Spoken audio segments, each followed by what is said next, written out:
സർവകലാശാലകളിലെ VC നിയമനത്തിൽ സർക്കാരുമായി ആശയവിനിമയം നടത്തിയ ശേഷം ഗവർണർ തീരുമാനമെടുക്കുമെന്നാണ് കരുതുന്നതെന്ന് ഉന്നത വിദ്യാഭ്യാസ മന്ത്രി ആർ ബിന്ദു.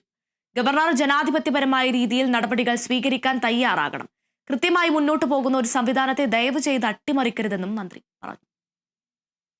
വളരെ കൃത്യമായ നിലയിൽ സർവകലാശാലകൾ മുന്നോട്ട് പോകുന്നുണ്ട് എന്ന് ഉറപ്പുവരുത്താനും ഗവൺമെന്റിന് ഉത്തരവാദിത്തമുണ്ട്.